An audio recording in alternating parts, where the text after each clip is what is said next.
ইয়ামেনের বাদশা ছিল আব্রাহা। আব্রাহা বাদশা, ওই আব্রাহার মনের মধ্যে একটা শয়তানি আসলো।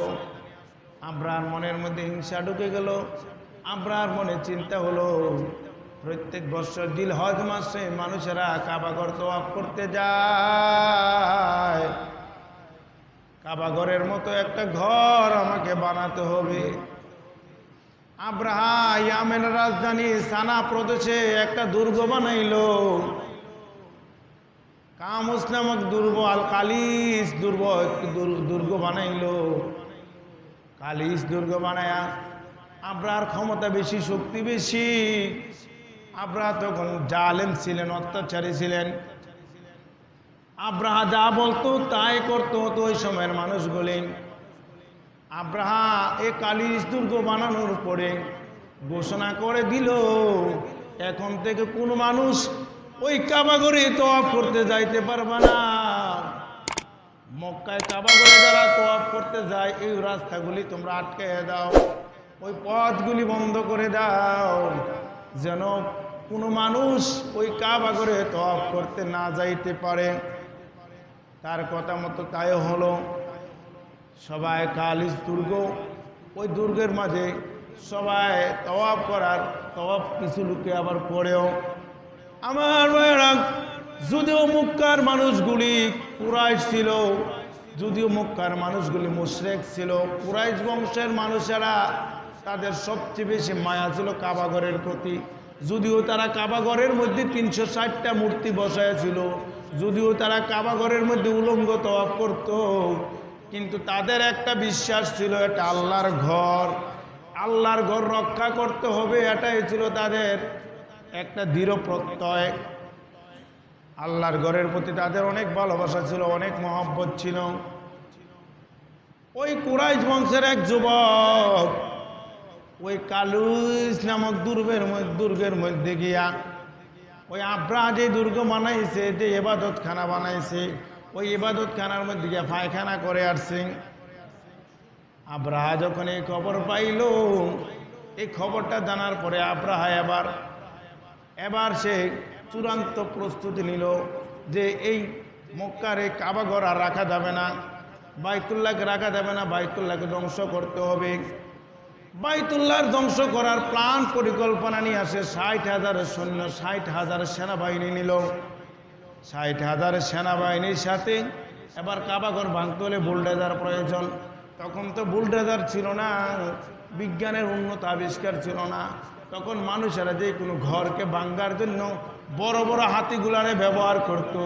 হাতিগুলার সুর দিয়া ধাক্কা দিয়া মারত, অথবা ওই ঘরের সাথে শিকল দিয়া হাতির সুরের সাথে লাগাই দিলে, হাতি টান দিলে ঘর ভেঙে ফেলতো। হাতি দিয়া পাড়াইয়া ওই ঘরগুলারে ধূলিসাৎ করে দিত। আব্রাহা 7 অথবা 9টা হাতি নিল।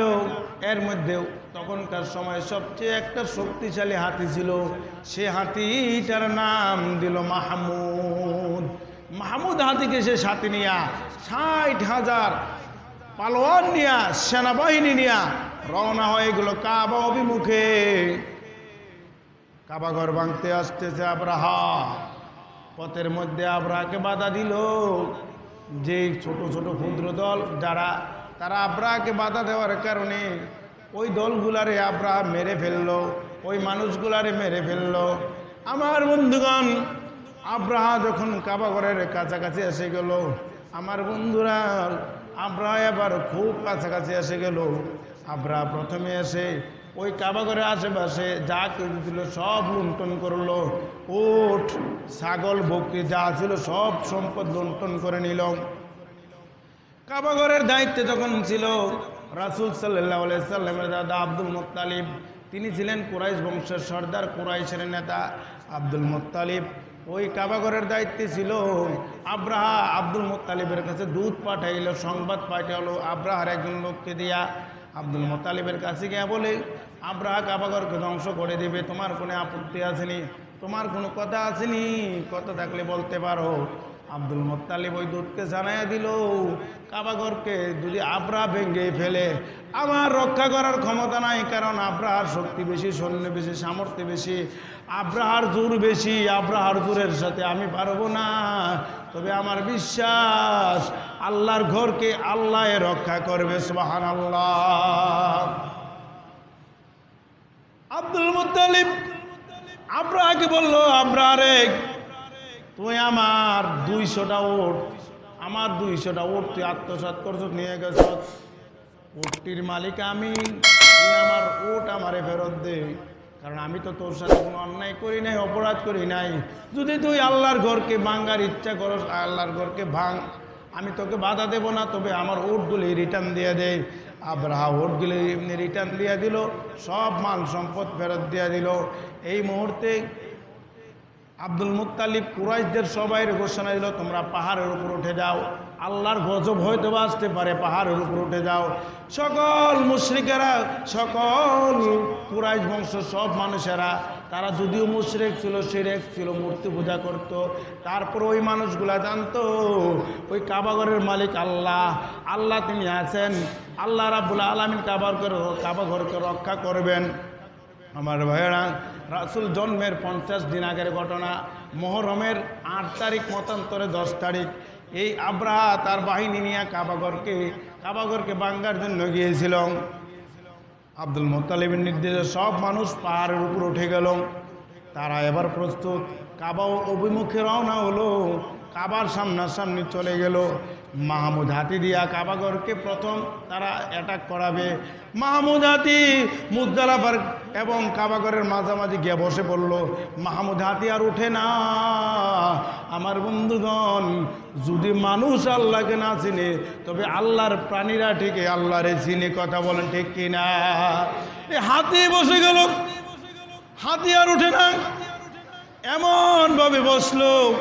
হাতিকে তারা কাবাঘর ভাঙার জন্য যে কুড়াল নিয়ে গেছে, কুড়াল দিয়ে হাতির আঘাত করে, হাতিরে মারে, চাবুক দিয়ে পিটে হাতিকে রক্তাক্ত করে ফেলেছে। কিন্তু হাতি তো ওঠে না, তার কারণ হাতি দেখতেছে আল্লাহ রাব্বুল আলামিনের সমূহ বিপদ আসতেছে। এই জন্য আল্লাহ রাব্বুল আলামিন বলেন, আলাম তারা কাইফা ফাআলা রাব্বুকা বিআসহাবিল ফিল। তুমি কি দেখো নাই? আলাম তারা, তুমি কি দেখো নাই? আলাম তারা কাইফা ফাআলা রাব্বুকা, তোমার রব, তোমার আল্লাহ, তোমার মাওলা কি আচরণ করলো, কি ব্যবহারটা নাই করেছিল বিআসহাবিল ফিল, ওই হাতিওয়ালা বাহিনীর সাথে। যেই হাতিওয়ালা বাহিনী দুনিয়ার সবচেয়ে বেশি ক্ষমতা ছিল, তারা ক্ষমতা দেখাইয়া তারা আল্লাহর ঘরের উপরে অ্যাটাক করতে আসছিল। অ্যাটাক করার ফলে আল্লাহ রাব্বুল আলামিন তাদের সাথে কি আচরণটা নাই করলো। আল্লাহ রাব্বুল আলামিন বলেন, আলাম ইয়াজআল কাইদাহুম ফি তাদলিল, তিনি কি তাদের সব কৌশলকে ব্যর্থ করে দেন নাই? আলাম ইয়াজআল কাইদাহুম ফি তাদলিল, আল্লাহর ঘর ভেঙে ফেলবে, মুসলমানদের উপর আঘাত করবে।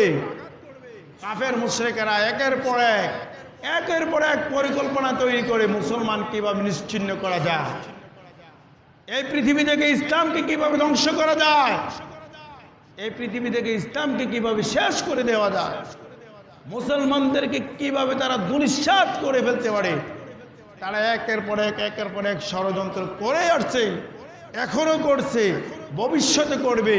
প্রতিদিন ইমানদার, ইমানওয়ালা মুসলমানদের উপর বৃষ্টির মতো আল্লাহর পরীক্ষা, আল্লাহর গজব আসতেছে। কিন্তু এই কাফের মুশরিকের দলেরা, এই কাফের মুশরিকেরা, তারা এটা বোঝে না যে আল্লাহ যখন ধরবেন চতুর্দিক দিয়ে ধরবেন। আমার ভাইয়েরা, ওই মাহমুদ হাতি বসে পড়লো। মাহমুদ হাতি আর ওঠে না। আবরাহার ওয়ার্ডারে হাতির উপর অনেক অত্যাচার, অনেক নির্যাতন করতে লাগলো। হাতিগুলো ওঠে না, সামনের দিকে আগায় না। তার কারণ ওই আব্রাহার বাহিনী, আব্রাহার সাথে 60,000 লোক, তারা কেউ কাবাঘরের মর্যাদা বুঝে নাই, আল্লাহরে চিনে নাই। তারা মনে করছে আমাদের যেহেতু ক্ষমতা আছে, এই দুনিয়াটা আমরার হুকুমে চলবে, আমরা যেমনি কই এমনি চলবে, কিসের ভোট আর কিসের নির্বাচন, সব কিছু আমাদের মতো করে চলবে। এইভাবে যখন তারা তাদের ক্ষমতা দেখায়া কাবাঘরকে ভাঙ্গার জন্য গেল, ওই মাহমুদ হাতি আর ওঠে না, একটা হাতি, ও মাহমুদ হাতির সাথে বাকি 9টা হাতিও বসে গেল, একটা হাতিও ওঠে না। এবার হাতিগুলারে যখন রক্তাক্ত করে ফেললো, একজনে করে দেখে হাতিগুলারে ঘুরাইয়া দে, কাবার থেকে যখন উল্টা দিকে ঘুরাইয়া দিল, হাতিগুলো এবার উঠে দৌড় দিল। আবার তারা হাতিগুলারে ধরছে, তারা বলতেছে আরে হাতিগুলো তো অসুস্থ হয় না, হাতিগুলো সুস্থ, হাতিগুলা কেন যায় না? হাতিগুলার আবার কাবার দিকে তারা ফিরালো, কাবাঘরের দিকে আবার ফিরালো, কাবার দিকে হাতিগুলা নিয়ে গেল, নিয়ে যাওয়ার চেষ্টা করতেছে। দ্বিতীয়বার হাতিগুলো আবার বসে পড়ল, হাতিগুলো এমনভাবে বসে পড়ল আর হাতিগুলো উঠাইতে পারে না। আল্লাহ রাব্বুল আলামিন বলেন ওয়া আরসালা আলাইহিম তৈরান আবাবিল। দুনিয়ার মানুষে যত পরিকল্পনা করুক না কেন, সকল পরিকল্পনাকারীর পরিকল্পনা আল্লাহ রাব্বুল আলামিন মুহূর্তের মধ্যে দুলিশাত করে দিতে পারেন। কথা বলেন ঠিক কিনা? তারা মনে করছিল কাবাঘর ধ্বংস করে দিবে, আল্লাহর ঘর ধ্বংস করে দিবে, ইসলামকে নিশ্চিহ্ন করে দিবে, কিন্তু আল্লাহ তো আল্লাহর ঘর ধ্বংস করবেন না। আল্লাহ কি পরিকল্পনা করে রাখছেন এটা তো তারা বুঝেন নাই। লৌহিত সাগরের উপর দিয়ে চিঁচি আওয়াজ করে আকাশটা কালো হয়ে একদল বিশাল বাহিনী আকাশের উপর দিয়ে আসতেছে। হাতিরা উড়ে না, হাতিরা আকাশের দিকে তাকাইয়া রয়েছে। বেকুবগুলা তো কোনো দেখে না আল্লাহর গজব যে আসতেছে, আল্লাহর গজব আসতেছে আকাশের উপরে দিয়া। আল্লাহ বলেন ও আরসালা আলাইহিম তয়রান আবাবিল। আব্রাহার বাহিনীর উপর আমি আল্লাহ রাব্বুল আলামিন যাকে যাকে আবাবিল পাখি প্রেরণ করে দিলাম। পাখি এবার কাবাঘরের চতুর্দিকে, তারা যেমনি চতুর্দিক দিয়ে কাবাঘরে অ্যাটাক করার জন্য বের দিয়েছিল, প্রত্যেকটি মানুষের উপরে 60,000 মানুষের উপরে 60,000 ওই কাবা বিদ্বেষী মানুষগুলোর উপরে আবাবিল পাখি এবার তাদেরকে সে ফেললো। অর্থাৎ তারা যেদিকে যা চায় সেদিকে দেখে আবাবিল পাখি, তারা দেখতে পারতেছে না, তারা দেখতে পারতেছে, তারা বুঝতে পারতেছে না। তারা বলতেছে এটা আবার কারা, এই আবার কোন বাহিনী, এরা কেন আসলো? ছোট ছোট পাখি, এই পাখিগুলি আর কোনোদিন দেখে নাই। তাফসীর কারকরা বলে আবাবিল পাখিটা এমন একটা পাখি, এত ছোট পাখি, একটা মসুরের ডাল একটা সমান পাথরগুলা ছিল, ওই পাথরটা মুখে নিতে পারে, এর চেয়ে বেশি কিছু নিতে পারে নাই। এত ছোট ছোট পাখি আবাবিল পাখি। সে আবাবিল পাখি প্রত্যেকটা পাখি 3টা করে পাথর নিয়ে আসলো, 2 পায়ে 2টা পাথর, মুখে একটা পাথর। এই 3টা পাথরে নিয়ে এই আব্রাহা বাহিনীর উপর এবার তারা ঘুরতেছে, প্রদক্ষিণ করতেছে। এখনো আল্লাহর গজব আরম্ভ হয় নাই। আল্লাহ বলেন তারমিহিম বিহিজারাতিম মিন সিজ্জিল। নিক্ষেপ করো, তারমিহিম বিহিজারাতিম, তাদের উপর পাথরগুলি ছেড়ে দাও, পাথরগুলি নিক্ষেপ করো। আমার বন্ধুগণ, আব্রাহার বাহিনীর উপর ওই আবাবিল পাখি যে পাথরগুলি ছাড়লো, ওই পাথরগুলি যদিও ছিল ছোট ছোট, কিন্তু আল্লাহর হুকুমে ওইগুলার স্পিড, ওইগুলার শক্তি এত বেশি ছিল যে ওই পাথরগুলি যেই মানুষের যেখানে পড়ছে, যদি কারো মাথায় পড়ছে মাথাটা দ্বিখণ্ডিত হয়ে গেছে, হাতে বললে হাতটা খইসা পড়ে গেছে, পিঠে বললে পিঠটা ঢোলা হয়ে গেছে, কাঁধে বললে কাঁধের ভিতর দিয়ে পাথরটা ঢুকে নারী বুড়ি সহ বের হয়েছে। এমনভাবে আল্লাহ রাব্বুল আলামিন মুহূর্তের মধ্যে, পলকের মধ্যে, বেশি সময় লাগে নাই। আল্লাহ ধ্বংস করতে কয় মিনিট আর লাগে?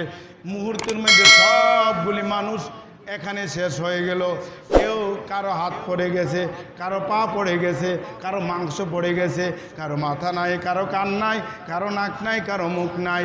এই অবস্থায় লোকগুলি অনেকে আহত অবস্থায় ওই কাবাঘরের চতুর্পাশে ঘোরাঘুরি করতেছে।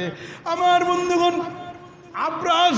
আব্রার কিছু লোক যদিও 2-4 দিন কিছুদিন বেঁচে ছিল, ওই মানুষগুলো এমন অবস্থা ছিল, তারা যন্ত্রণায় এমন যন্ত্রণা তারা ছিল, তারা খুব ব্যথা অনুভব করতেছিল, শরীরের গোস্তগুলি পচতেছিল। এখান থেকে বসন্ত রোগ আরম্ভ হয়, এইখান থেকে পৃথিবীতে বসন্ত রোগটা আসে। এর আগে বসন্ত রোগ ছিল না, ওই পাথরগুলা যেখানে পড়ছে সেখান থেকে শরীরগুলা পচে পচে আব্রাহার 60,000 বাহিনী, আব্রাহা সহ আল্লাহ রাব্বুল আলামিন ছোট্ট পাখি দিয়া ধ্বংস করে দিলেন। সুবহানাল্লাহ। এত ক্ষমতা কিসের দেখা? পাখিটার বিবরণ হলো এমন, মুফাসসিরিনে কেরাম বলেন এই পাখিটা এত ছোট, এই পাখিটার মুখটা দেখা যায় পাখির মতন, পিছনটা দেখা যায় কুকুরের মতন। সুবহানাল্লাহ না? এমন পাখি দেখি নাই, আমরা দেখব না। অনেকে বলে আবাবিল পাখি দেখা যায়। আমার ভাইয়েরা, আবাবিল পাখি ওই দিন আর ছিল আব্রাহাকে ধ্বংস করার জন্য। আল্লাহর হুকুমে আবার ওই দিনে আবাবিল পাখি চলে গিয়েছিল। আবাবিল পাখি আমরা দেখি নাই, এমন পাখি দেখা যায় না। পিছনটা কুকুরের মতো, সামনাটা পাখির মতো, ঠোঁট আছে, পাগুলি আবার এমন, মারতে পারে, আঘাত করে খুব জোরে তীর নিক্ষেপ করতে পারে, ঢিলা মারতে পারে। এই পাগুলি সে এমন। এই আবাবিল পাখি দিয়া আল্লাহর দুশ্মনদেরকে, কাবাঘরের দুশ্মনদেরকে, আল্লাহর ঘরের দুশ্মনদেরকে আল্লাহ তাআলা ওই দিন ধ্বংস করে দিয়েছিল। আল্লাহ রাব্বুল আলামিন বুঝিয়েছে। এই সূরার প্রথমে আল্লাহ তাআলা বলেন, আলাম তারা, তুমি কি দেখো নাই? এমন একটা প্রশ্ন করেছে আল্লাহ তাআলা, তুমি কি দেখো নাই? এখন যারা আছে তাদেরকে বলতেছে, তুমি কি দেখো নাই? তোমরা কি এত ক্ষমতা দেখাও, তোমরা কি জানো না আব্রাহাকে আল্লাহ তাআলা কেমনে ধ্বংস করেছে? আমার বন্ধুগণ, আব্রাহার বাহিনীর অবস্থা কেমন হলো আল্লাহ বলেন, ফাজাআলাহুম কাআসফিম মাকুল। আল্লাহ রাব্বুল আলামিন তাদেরকে করে দিলেন প্রচুর ভক্ষিত তৃণসদৃশ ঘাসের মতন, খড়ের মতন, খড়কুটার মতন। অর্থাৎ একটা প্রাণী, একটা গরু যখন খড় খায়, ঘাস খায়, ঘাসটারে যেমনি সাবায়া ভুসি করে, ঠিক আল্লাহ রাব্বুল আলামিন ওই মানুষগুলারে একবারে ভুসির মতো করে একবারে ধ্বংস করে দিয়েছেন। সুবহানাল্লাহ।